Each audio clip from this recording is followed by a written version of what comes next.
Hello everyone, I'm Debbie Baker. I'm with the Department of Communication Studies and it's a pleasure for me to be here today. Just to kind of get us started, I wanted to ask you a very important question. And that question is, does your audience suffer from any of the following symptoms? Fatigue, listlessness, dazed, confused appearance, sensitivity to light, mental confusion, or an inability to respond to a simple, generic question, or excessive yawning. If that's the case, then perhaps you are in the right training session today. I just wanted to kind of share a little bit about my background and sort of where I come from.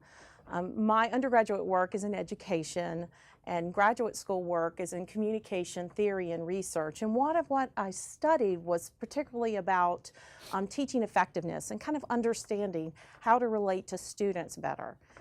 There's a lot of similarities and overlap when we start to look at a public speaker in response to audience members. So I'm hoping today you'll walk away with sort of some nuggets and so forth about, and I always use nuggets because we're 49ers, to walk away with some nuggets about how we can maybe become a little bit more dynamic in the way that we present.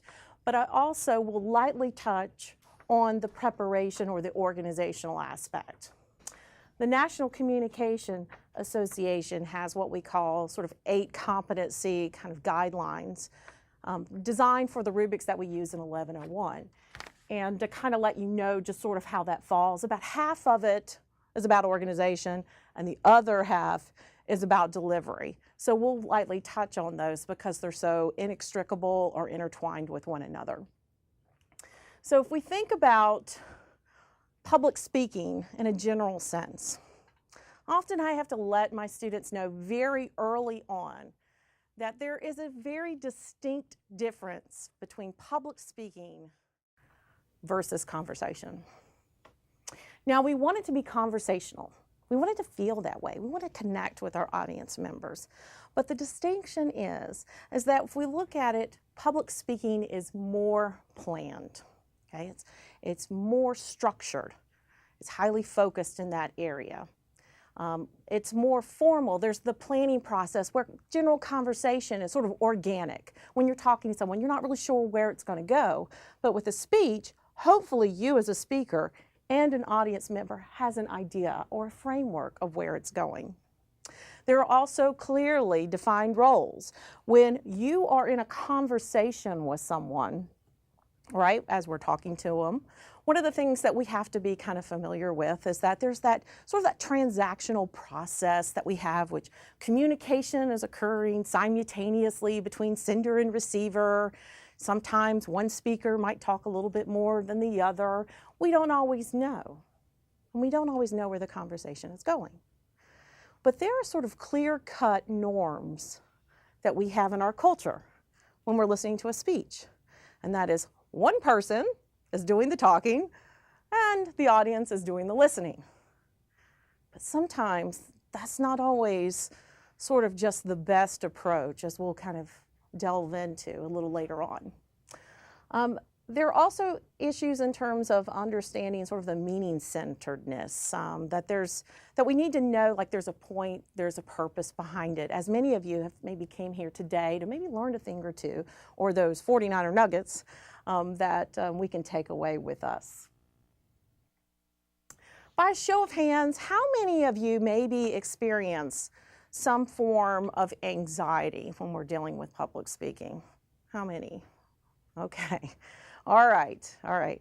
Well, this is a very interesting report that came out in 1993, the Bruskin and Goldring report. It basically just kind of looks at what are the American fears. So there's a sort of a Gallup poll, if you will, to find out what Americans are afraid of. And from this, America's feared, given a speech or given a group presentation or a group of peers, more than death. You might have heard Jerry Seinfeld in a sort of a comedy routine mention this, that people would rather die than give the eulogy at the funeral. Well, Now, regardless if we're going to get caught up in the percentages and so forth with this, but the gist of it is even later a follow-up study kind of says that snakes kind of tops all the fears that Americans have. But if we look at it, public speaking is a fear that many of us have. And if we also look at the research from McCroskey and Richmond in an introduction to communication in the classroom, that's some of the things that we have also kind of unfolded, discovered, is around 70 to 85% of college students have a fear or anxiety. And about 20% of those college students have extreme fear or anxiety.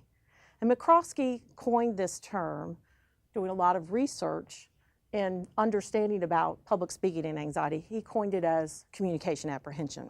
So you'll hear us use that kind of terminology interchangeably when we're talking about all the things with anxiety. Now, since probably an estimate about 80 to 90% of you raised your hand that you have some sort of fear, this might look familiar to you. What is it? Increased heart rate, increased blood pressure, sweating, right? Increased blood sugar flow to the muscles, a locked diaphragm. What happens is your digestion sort of shuts down with the stress and anxiety, the fear. Sometimes people start to feel a little dizzy or lightheaded. You know, it's because your blood is just sort of rushing, to protect your vital organs when you're under such stress. Often people kind of refer to some of these as, sort of a response, maybe an evolutionary response to stress. Yahoo! Oh yeah. And Hans Selye in 1936 started researching about stress, whether it's good stress or bad stress. It's stress. And sort of what we respond to stress in a way that is that biochemical reaction. So our experiences can really affect the body. And it prompts us to figure out whether or not we are going to flight, and that is to run away, maybe drop a public speaking class, or find an excuse not to give the speech on the day that it's due. Or maybe you fight it out. You fight it. You say, you know what, I'm going to get through it. And then you start feeling the arms trembling and the anxiety and so forth, and the knees knocking and all these things. Or maybe is that you freeze. We all have maybe that moment or two where we couldn't remember the exact word or the terminology. And we said, oh my goodness, what are we going to do here? What do I say? What do I do? And the fear takes over. So if we want to look at this and how we can improve upon it, we need to understand sort of why we as individuals and why some people don't maybe have as much communication apprehension as others. A lot has to do with a concept that I became familiar with in grad school and in teaching, and that is called self-concept theory. And this is the image we hold of ourselves. And we have countless labels about who we are that makes us unique as individuals. So let me sort of ask some of you around here, maybe what are your strengths and how this might affect how you go into an environment and perform. How many of you would say that you are a good artist? Anyone? Okay. What about math? You might be pretty good, talented at math of some sort. Some hands go up. Have any of you ever gotten an exam back, maybe in your undergraduate work or high school? We can even maybe think back to junior high school or elementary school, and everybody says, wow, you made 100 on that? And the rest of the class didn't do so well? And there's that moment that you go, yeah, it was easy, right? How many of you think that maybe you're great writers? Anyone a great writer in here? We're all mathematicians? Kind of thing. What about sports? Sports, okay. Did you win any awards or anything? I did. Yeah, okay. And you? Right. So we have to think about how we learn about who we are, those labels that make us unique. You know, I am great at math, or I'm not an artist, as many of us are walking in here around today with that label. Oh, I'm not an artist, not that way, right? And a couple of us saying, yeah, pretty good athlete. So we learn from particular others, our parents, our teachers, our friends, about what makes us sort of unique. And we also learn from the generalized other, our society, you know, what it is to fit in this box, you know, what it is to be great at math or to excel in this area, all these credentials that we earn. And at this point, you might be wondering, what does this have to do with, you know, learning more about becoming a dynamic speaker? Well, this is what I kind of the sort of the tidbits or strategies that I walk my students through at the beginning of the semester. Because when we think about self-concept theory from a public speaking standpoint, it is learned, right? It shapes much of our communication behaviors. But because it is learned, we can change it, right? So there are those that are walking around, they're saying, when they got up on the stage and performed when they were younger or gave a speech or a book report, and their teacher said, great job, thought, hey, I'm pretty good at this.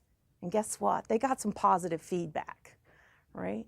They started feeling good, so they feel a little bit more confident. And the next time, they kind of build upon that scaffold, and that's what happened. They walked away with it saying, I'm pretty good at this.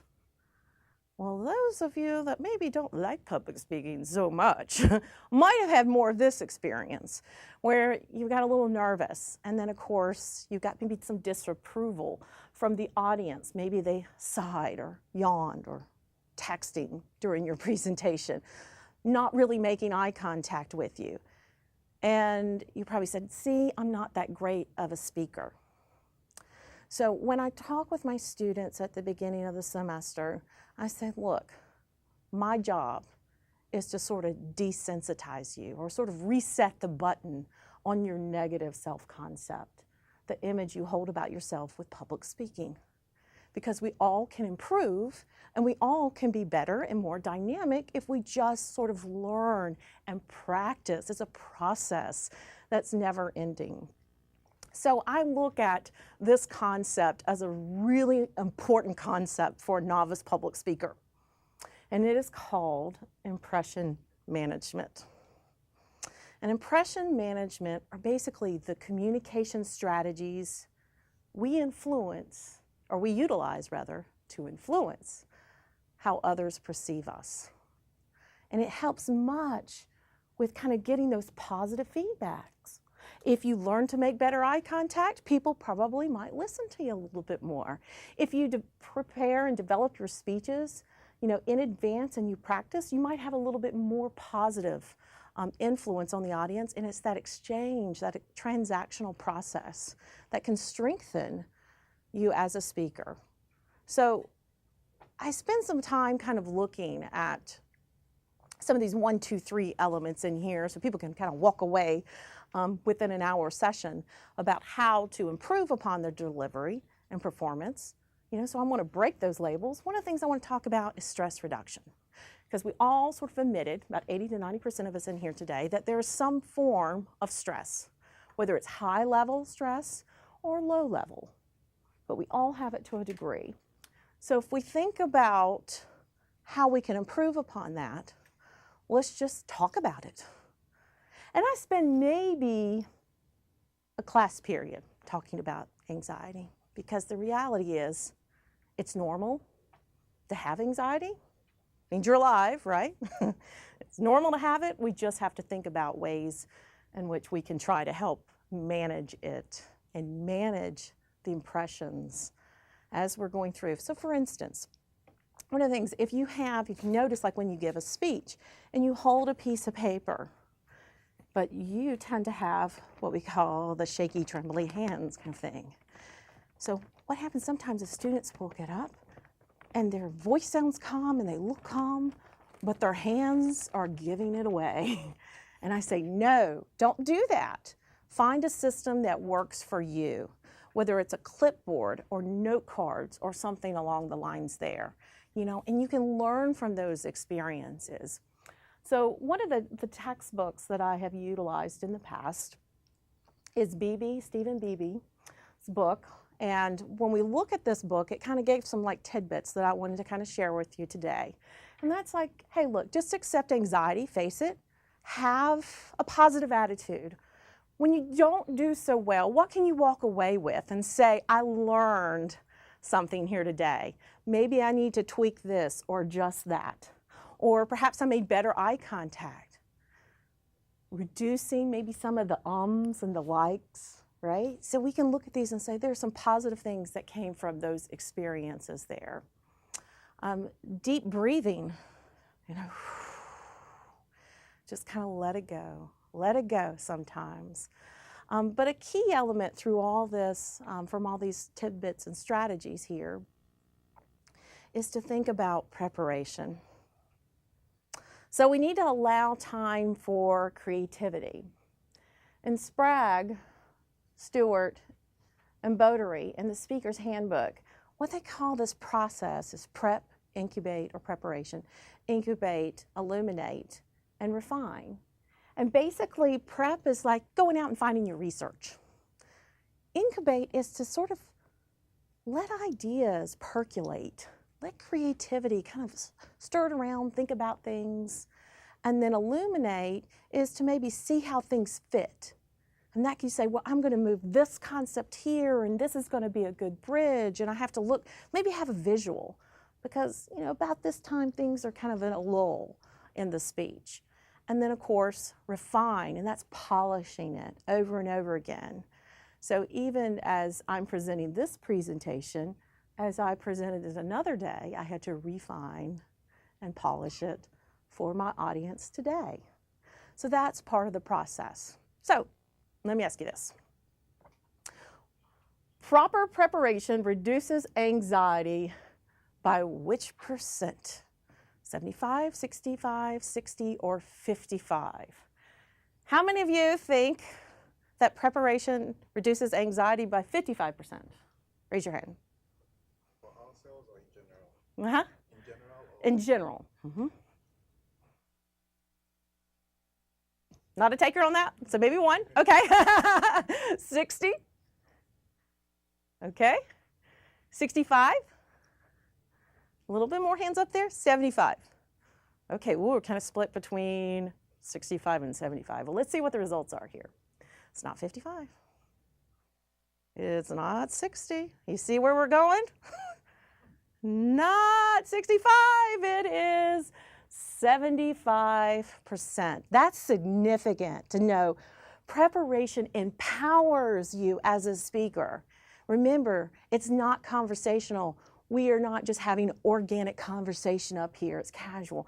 That we need to know sort of the roadmap, where it's going, and we need to make sure that we kind of follow that sort of creativity timeline, that process, and to allow us to feel comfortable with the material. And that's going to give us that positive feedback and sort of break those sort of negative self-concepts that we have about ourselves with public speaking. It is so important to kind of look at preparation just from a general viewpoint here, because typically when we look at how much preparation should we do for a speech, because some people don't know, I think it's the night before, or I have some thoughts, let me get up there. Some people work on it for weeks. It's about an estimate of 1 minute of speech deserves about 1 hour of prep. And this will allow us to practice, flesh out the outline, delivery, sort of look at sort of your preparation notes. So there's a distinction between like a delivery outline and a preparation outline, just to kind of fill you in on that. A delivery outline, or sort of the speaker notes that we also add to maybe our slide notes or our outlines. And these could be things like make eye contact, or don't forget to show your video that others do not have on their handouts. But it also allows us to test the time limit to make sure that we are sort of in the zone that we need to be. Sometimes there is a time limit, sometimes they're not. So we just have to kind of look at and see what the expectations are. But it also kind of helps us see that preparation alone will just reduce our anxiety. And again, we look at from when anxiety drops about 30 to 60 seconds within a speech. So you're already on an upward path. If you know what you're going to say, start strong, right? So it's going to have that confidence there. Is anyone familiar with this book, Brain Rules? Have you seen this before or know anything about it? John Medina, is someone who researches, obviously, the brain. Sort of the credentials that he has is he is a developmental molecular biologist and research consultant. He's a professor of bioengineering at the University of Washington School of Medicine and also the director of the Brain Center for Applied Learning Research at Seattle Pacific University. So someone who knows a lot about how the brain works. Probably wonder why I'm talking about him too, right? Well, I look at this from a standpoint of that preparation is going to help you engage your audience, right? We want to be dynamic. We want people to pay attention to what we have to say. And one of the things through his research found out that the brain likes hierarchy. So in order for your audience to understand, to make sense of the information that you share, one thing that we can already do is just kind of give them a roadmap. You know, you get the slide handouts to talk about it in advance. Here's what we're going to do and what we're not going to do in the process. So giving the big picture is important and also helps us. There's also a great amount of emphasis in this book that I think that any speaker could utilize.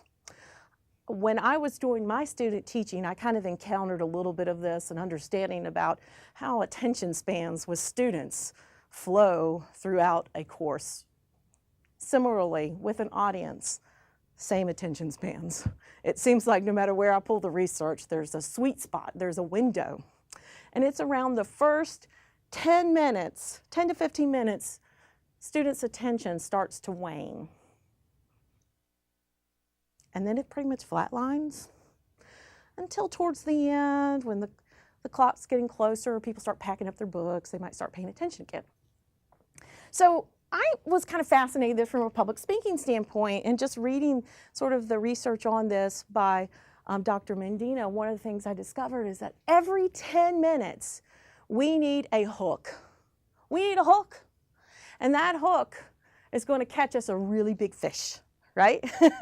It should be emotional. Maybe it's a story. Maybe you're giving a personal example or relevant, you know, so how that information can benefit your audience or influence your audience. Give them some kind of skill that they haven't had before. So having that relevance is important. Sometimes with teaching, connecting those modules, you know, or reviewing information, just kind of going back. Having sort of that audience engagement. I've been doing that throughout, right? Raise your hand. What do you think here? So to try to pull you back in, because as a strategy, I will say that you will never have 100% of the audience's attention 100% of the time, okay? It's normal that we tend to drift off, but it's our job as a speaker to make sure that we hook them back in. And we have to think about every 10 minutes or so, putting something in there that's going to bring them back in. If you prepare properly, you'll take that and you practice, obviously, when you polish it, that you can prepare that and say, oh, I need to have, you know, a hook here. I need to have some kind of question or break it up, do a small group session and so forth. We also kind of look at it from a standpoint of planning appropriate attire, right? So know your audience. From every public speaking I've taught from, it says be an audience-centered speaker. You need to know the demographics that you're dealing with, and you need to understand what's considered appropriate. So for instance, you know, with attire in an organizational culture, you know, what's considered to be appropriate? You want to dress up one notch better. I don't want to go on a job interview, for instance, to a professional organization, you know, with maybe I'm doing maybe business presentations. I don't want to go with blue jeans and a baseball cap on. That just wouldn't match. But for some job interviews, that might be considered appropriate and it might be overdressed. So I really need to think about kind of figuring out the culture one notch better than what the culture sort of dictates, and that's kind of doing your research. We also need to thoughtfully consider our visual aids. Now, this is one area that is really tricky because honestly, how many presentations have you sat through where the lights went off and the PowerPoint slides were turned on? And there might have been a voice from the back of the room kind of leading the slides, and you found yourself just really tuning out, right? So what we need to think about is using visual aids as a tool to enhance our messages. Now, I often say a visual should enhance our message, not become our message. So we need to think about strategically designing them in a way that's kind of going to engage your audience and break things up a little bit for that 10-minute span. Dr. Medina, he talks about PowerPoint slides, and he gives some strategies here in the book. And I find this kind of interesting from a teacher of his sort of analysis. He said, for the brain, toss your PowerPoint presentations, burn the current PowerPoint presentations, and number 2, make new ones. Many of my colleagues are probably maybe offering or operating off of PowerPoint presentations that are 10 years old, and they're just kind of straightforward. There's not a whole lot of interest or activity or time to let your brain sort of kick things around, percolate, marinate a bit. We forget what it's like to present to a novice audience. So some great tools and strategies in terms of understanding and learning about sort of the 12 principles of surviving and thriving work at home in the school with the Brain Rules book. So we've looked at some of those presentation tips. Now, the second point of it all is delivery. And that's sort of the key element here. Remember, the National Communication Association, half of the game is delivery. I'm always amazed by this. Going to communication conferences, you would think everybody in the room would be dynamic, amazing speakers, but that's not always the case. Sometimes people get behind the lectern and they read their papers, right? What does that do to an audience? Right? So you might be wondering, like, why am I here right now? Why am I in this space? Because it's part of building delivery competencies and being engaged with your audience. We look at nonverbal expectancy theory, and it says, if listeners' expectations about how communication should be expressed are violated, then listeners will feel less favorable towards the speaker. So we expect our speakers to do a little bit more than read to us, right? And not make eye contact. We expect a little bit of practice, someone making a good faith effort, right? So we have to look and see what's appropriate for the audience itself. And that's always that audience-centered perspective that we have. Some of the sort of the effective delivery guidelines, of course, is to show enthusiasm. Now, granted, different disciplines have different approaches. To give you an idea, for instance, just sort of a generality here, engineers typically don't value sort of the pathos or the emotional appeals in their arguments. So, that's probably not going to go over as well. But for the most part, if we're looking at just trying to connect with our audience, we can use what are called sort of immediacy behaviors. And research has proven this from a pedagogical kind of response with teachers and students, and it also works with your audience members. That's that physical or psychological closeness that we feel towards one another. Just reducing the distance, coming out from the lectern and not hiding behind it creates that moment, right? making eye contact, smiling, really trying to understand people, sort of that EQ component, that emotional intelligence kind of component. And what we know from that, from the theory, is that emotional contagion theory, it's kind of like, oh, excuse me, I've got a cold, a cough.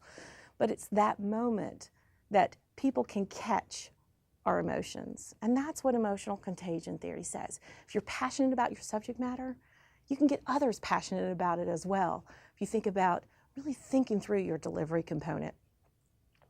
It's always sort of an interesting balance with the organization and delivery, but it's always a nice feeling when you have a particularly challenging subject. And for one of mine, it tends to be small group communication. Most of my students come at the beginning of the semester, and I start off the class and I say, show me, with a show of hands, show me how many of you are in this class because you love working in small groups and teams. You love doing that. There really aren't many hands that go up, right? Like, no. How many are in here because you're required? Hands go up, right? So at the end of the semester, when they say, you know what, this is kind of one of my favorite classes, or, I'm not someone that absolutely loves small group work, but I've got an appreciation for it. That's that emotional contagion theory. They start to see the relevance, the excitement, the energy, right? And empowering them with that knowledge. And that's a key component that we need to think about if that's appropriate for your audience. Posture and power posing. Amy Cuddy is a social scientist who's researched posture and power posing. And if we kind of look at this from a perspective is that sort of we know that our bodies, basically can have an impact from our thoughts and how we're dealing with public speaking, the stress and anxiety, right? So our minds can change our bodies. She flips it and wonders, well, can our bodies change our minds? Is there something to sort of posing and posturing that's going to have an impact on maybe how we're perceived and how we feel about a situation? So some interesting research in terms of looking at posture and power posing. So for instance, if you're standing like this, you start to feel more like a superhero and more confident. And maybe people will perceive you as being more confident as a speaker. Again, impression management. So that is what we want to utilize to influence how others people perceive us. And just before you go into the room, you got to own it. You got to feel good about it. And that's going to translate to your audience. So next up, we have gestures.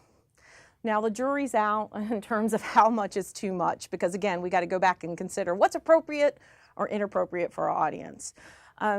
But something simple like gestures can really throw off your entire sort of game, if you will.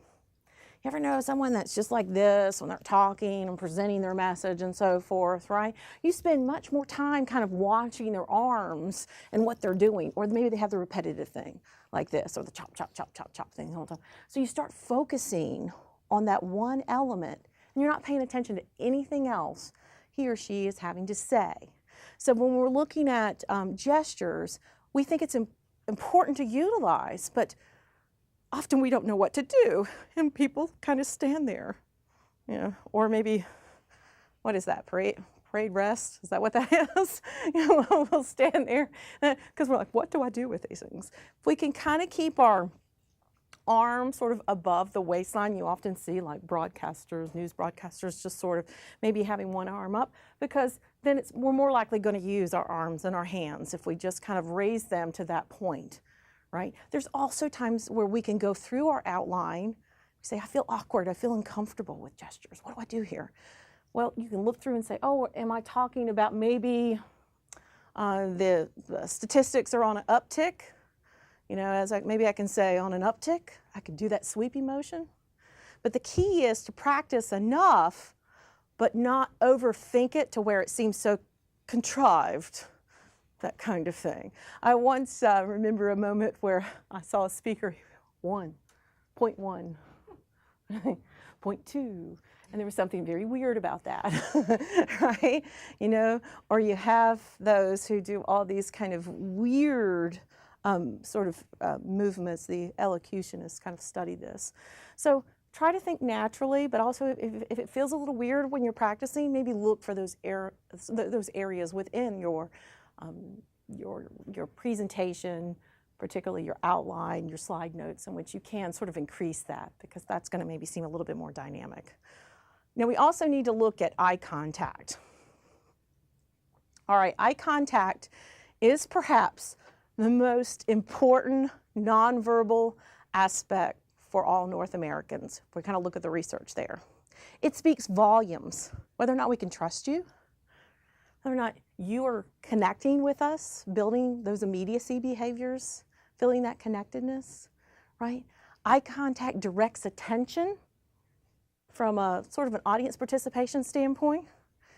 If I stand over here and say, well, we haven't heard much from you over here today,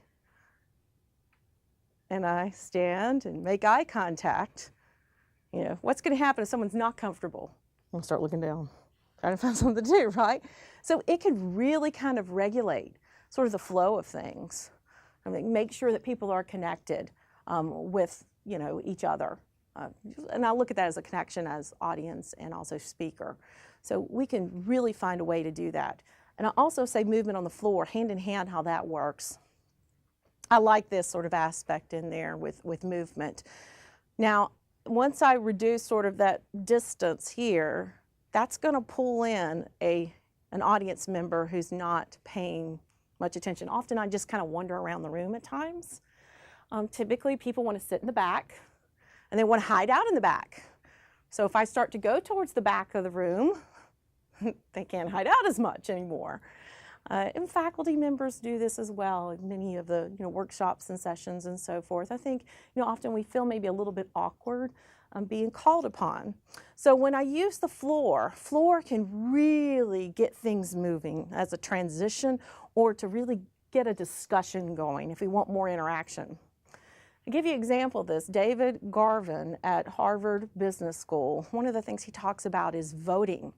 And sometimes he'll call upon the audience, as I have done with you today, to say, how many of you think it's this percentage or that percentage kind of thing.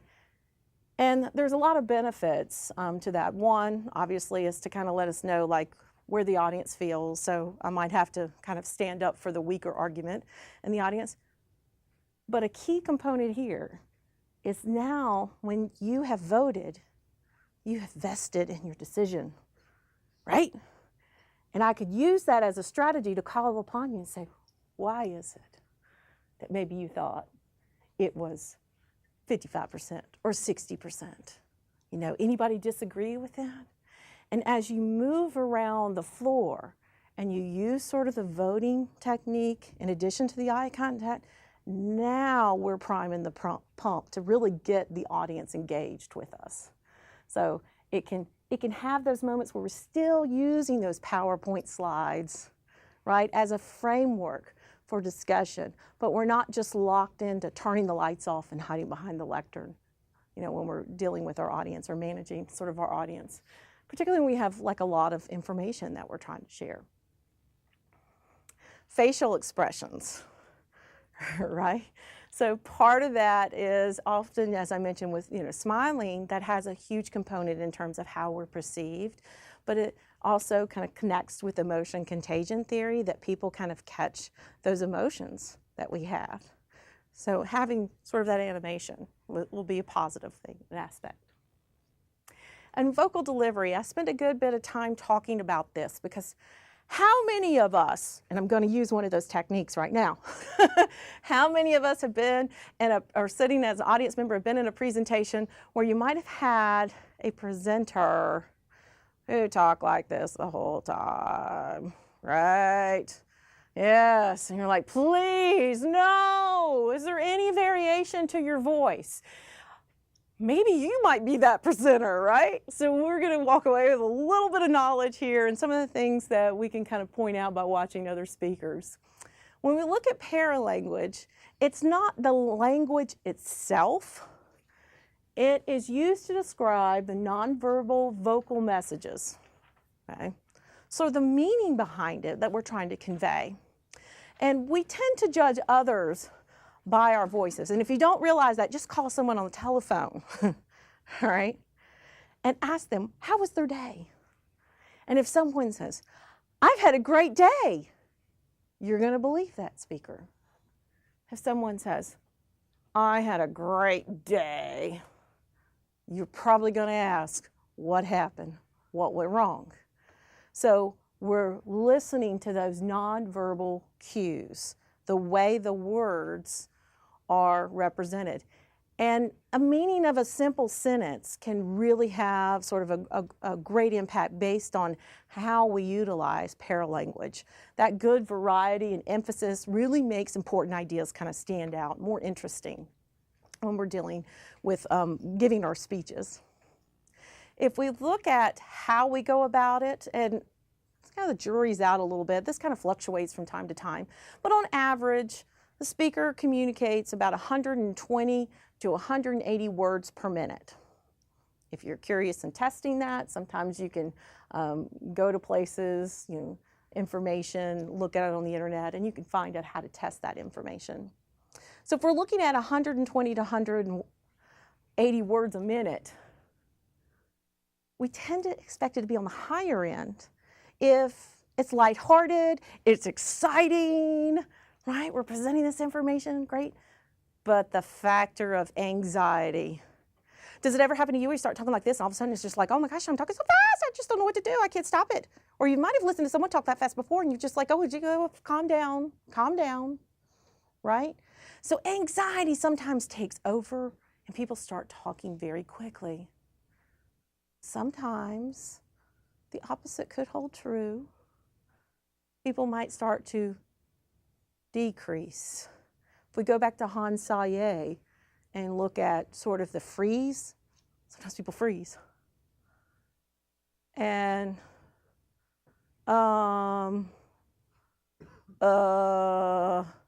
they start talking like that, right?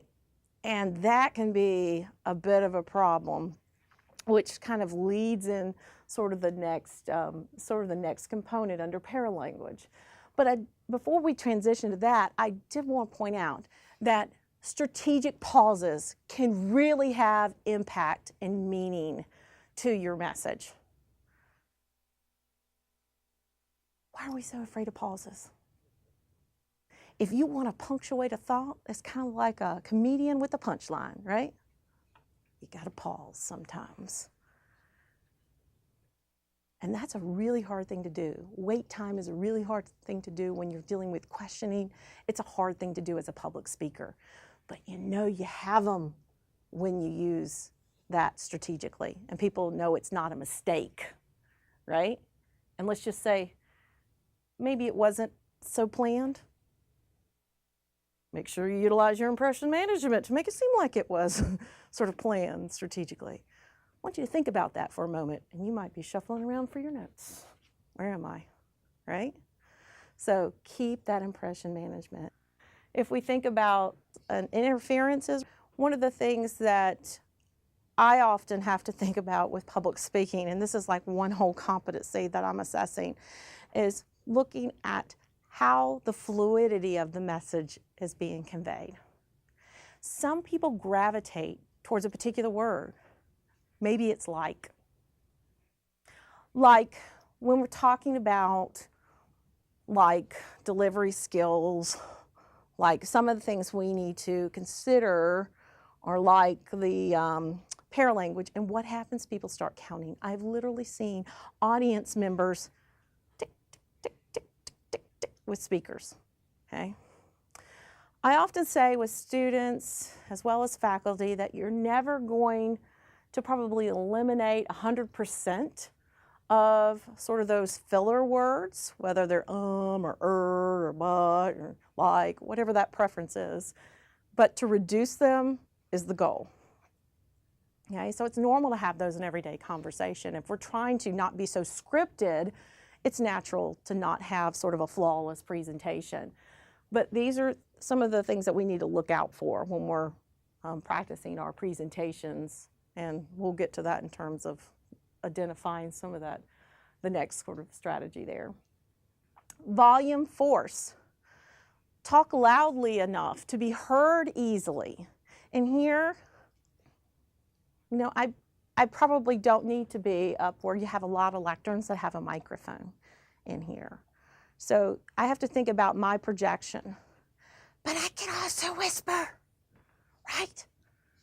I can also whisper loud enough for people to hear. But I can also talk louder, right?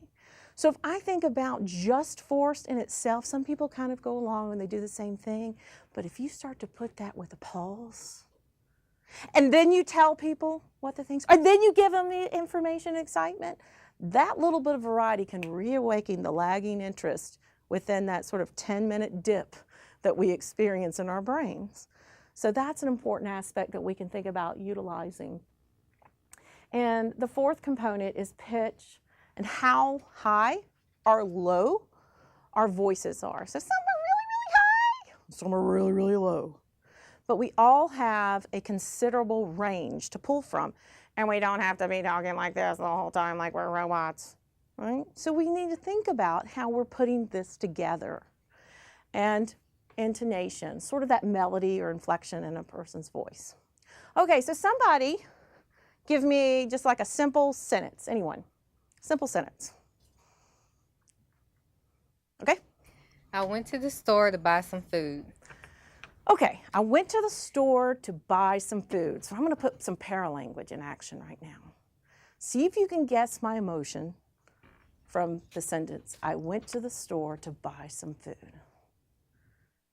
I went to the store to buy some food. What was my emotion? Excited. Okay, I'm excited. I went to the store to buy some food.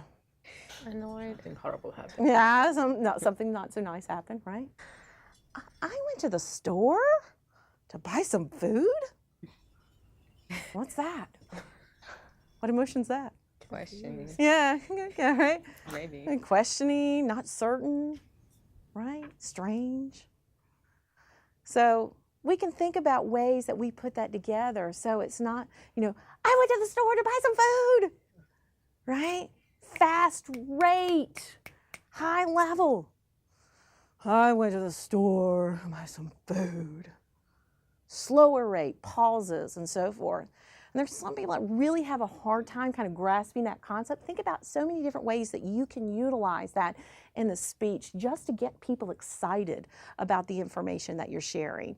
And ways to add that diversity just within your voice alone, you know, and to make sure that doesn't contradict at times, because sometimes that does happen, you know. People are like, it was a great day. And you're like, I'm not buying that.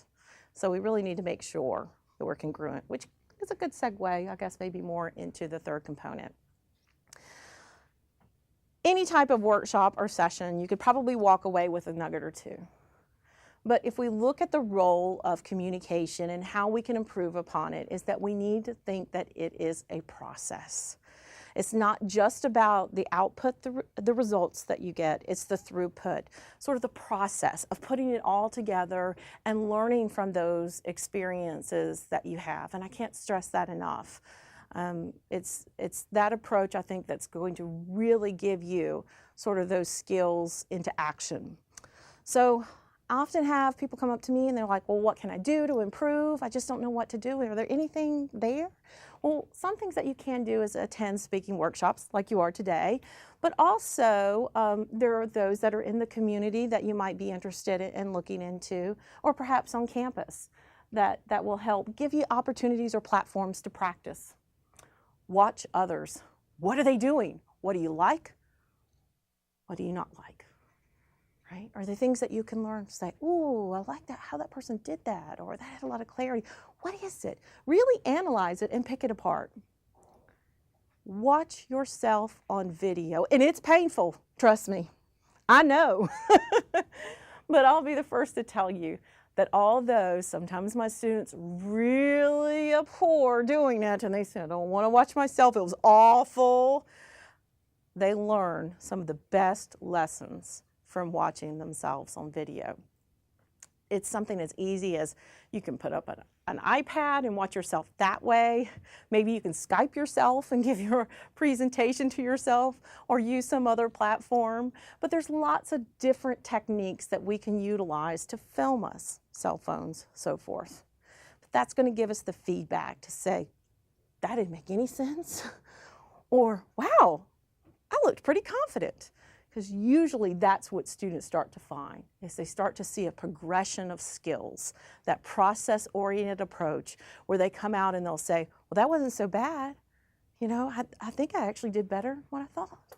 And that's the empowering factor that will really break through that negative self-concept that you might have with public speaking. And of course, seeking out speaking opportunities. It takes a lot of work, a lot of prep work, I get it. Sometimes people ask you to maybe present a paper in a graduate program or at a conference. Perhaps it might be that you have to stand up at the school board and give a presentation. Often we want to shy away from these things, but they can really give us some insight on your strengths as well as your weaknesses and also help us refine our tools. Now, I'm certainly not a professional public speaker, and I make mistakes too, but there's often times where I have the best experiences by just looking through and practicing and taking on new challenges. And that's sort of the message I think that sort of resonates with me is why not rather than why kind of thing. What is one of the things that maybe you will walk away with today that you might utilize in the future? Maybe something interesting that you learned today. How about that? How about that open-endedness? And I'm going to use one of my techniques. We haven't heard from this side of the room. All right. Yes. Raising up my arms when I ask a question. Oh, no, there you go. See? Yeah. See, I'm going to do that. How many of you learned something? Okay, now talk. All right. What is it that you might walk away with here? That was it. Raising up my hand. Raising the hands. Just that alone. Yeah. The voting aspect, right? So that's a good technique, particularly if you're teaching classes too, if maybe you're a graduate teaching assistant. Yes. Hands above waist sounds like a good idea because I don't know what to do with them. Yeah.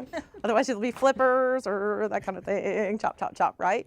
So there's some of the just little teeny tiny tweaks in there. How many of you, out of all the things that we've kind of covered today, feel like that since maybe had some nervousness in there, you feel like you could start breaking the self-concept, maybe negative self-concept with some slow, maybe feeling a little bit better, like empowered. You're gonna walk away, you're gonna try it, you're gonna let go of mistakes, right? You're gonna do your power posing. Can't forget about that. And really think about, making that eye contact with your audience. And if you can, move on the floor space if you're not limited to your space. Really create that immediacy with your audience there. That's going to really help you in terms of building a connection and rapport. Thanks. All right. Well, thank you so much.